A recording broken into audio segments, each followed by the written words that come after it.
Spesso, parlando della vastità del mondo, ci si riferisce a stelle, pianeti e galassie infinite. Molti altri invece si riferiscono all'estensione in lunghezza della Terra, piana e immobile.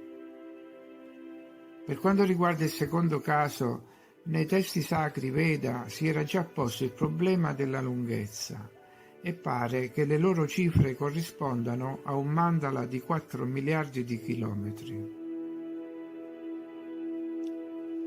Ma anche loro si sono dovuti fermare. Cosa viene dopo, infatti, resta inconcepibile, nel senso originario del termine, cioè che non si può concepire.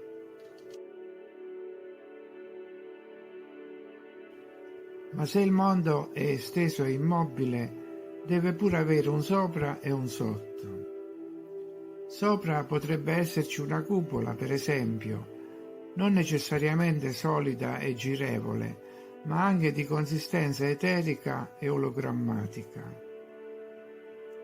Per quanto riguarda il sopra, la mitologia, la religione e la ricerca offrono molto materiale. Sin dall'antichità il cielo superiore è raffigurato come la sede degli dei, che poi si è trasformata nella sede dei santi. Gli dei all'inizio del mondo avevano contatti stretti con gli umani, intervenivano nelle loro questioni, mandavano messaggeri. Loro vivevano al settimo cielo, dove non erano ammessi i mortali, salvo rare eccezioni come il profeta Enoch. Talvolta alcuni semidei venivano assunti in cielo, dove si trasformavano in luci splendenti o costellazioni. Ma era possibile per alcuni visitatori avvicinarsi al cielo con apposite alette sugli elmi o calzari alati. I più fortunati avevano carri dorati. I dipinti sono pieni di esseri volanti che sfrecciavano attraverso l'etere e ci sono anche moltissime sculture di creature con le ali, creature che oggi non esistono più. Ma forse dire esseri volanti non è nemmeno l'espressione giusta. Anche gli uccelli sembrano volare, ma in realtà nuotano. Viviamo in strati d'acqua di diversa densità. L'etere è il nostro liquido amniotico e le ali degli uccelli sono pinne. Prima, forse, nel nostro strato di troposfera, la densità era molto più alta, quasi come un oceano di acqua, quindi i personaggi con le ali ai piedi o sulla testa si spostavano facilmente. Più in alto, nella stratosfera, dove la pressione o la densità dovrebbero essere quasi zero, ci si dovrebbe poter muovere ancora adesso in qualsiasi direzione a velocità incredibile. E ci sono informazioni su internet che suggeriscono che ci siano veicoli che utilizzano motori elettrostatici e ionici che riescono a farlo. Forse questi oggetti stanno fluttuando in un altro mondo sopra di noi, un mondo che prima era unito al nostro perché lo spazio fra i mondi aveva proprietà fisiche diverse, una densità diversa e si poteva nuotare da una parte all'altra. Per cui i personaggi alati e altri tipi di creature di dipinti e sculture erano liberi di andare e venire. I dipinti antichi hanno sicuramente un senso, così come i ritrovamenti di oggetti fuori luogo, per esempio navi nel deserto. Dopo è successo qualcosa e lo spazio fra i mondi è cambiato. E forse è stato allora che hanno fatto ricorso ai portali. Questo dei portali è un capitolo lungo. Li troviamo nelle cattedrali, all'aperto, nei parchi. C'erano persino guardiani ai portali.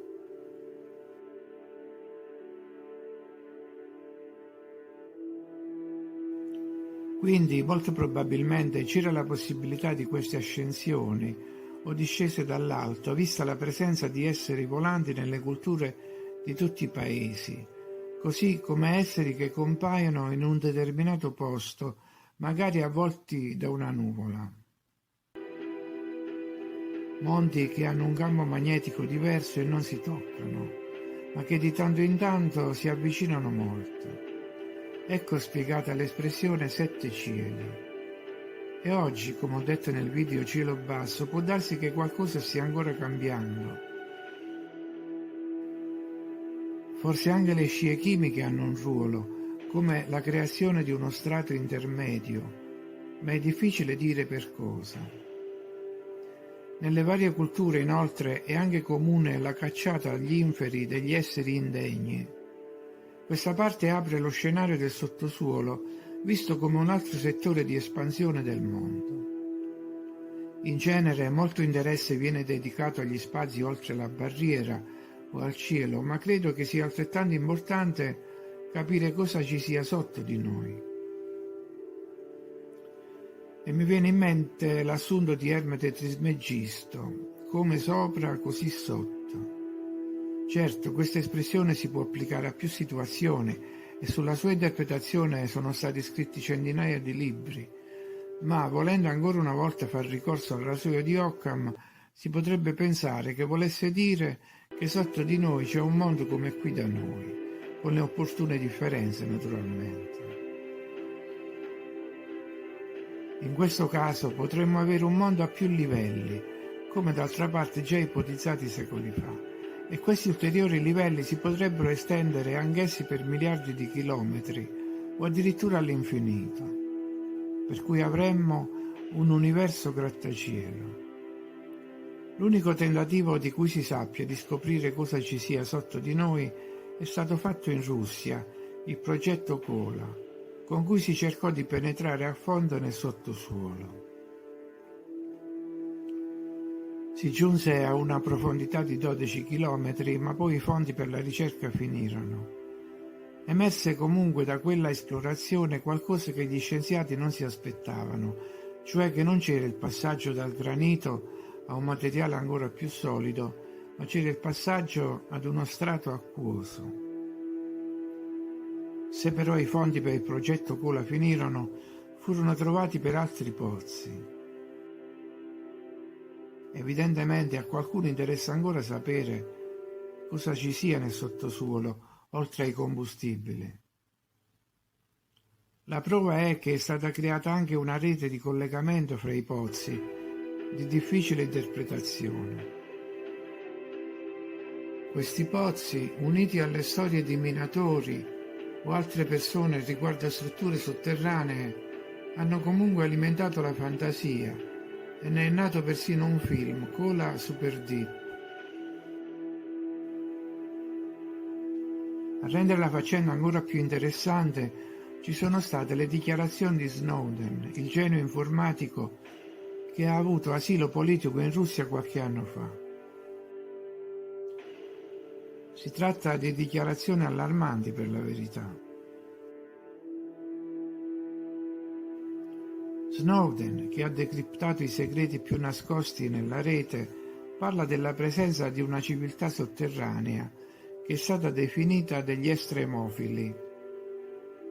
Le sue considerazioni sono scaturite dalla lettura di messaggi segretati.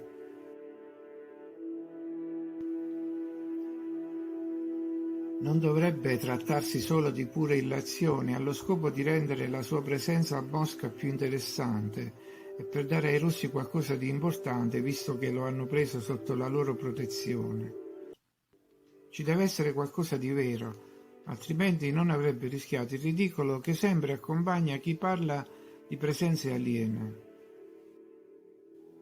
Anzi, qualcuno ha rivisto anche la storia di Tunguska sotto questo aspetto, e l'esplosione del 1908 è stata attribuita a una fuoriuscita di una bolla di energia dal sottosuolo.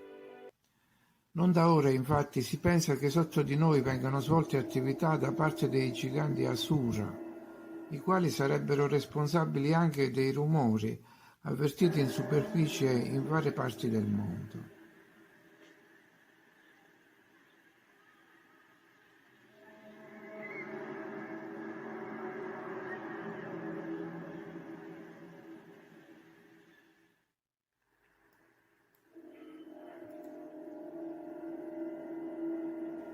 Se così fosse, Se cioè fosse come sostiene Snowden, diventeremmo ogni giorno più piccoli, mostri intorno a noi e anche sotto di noi.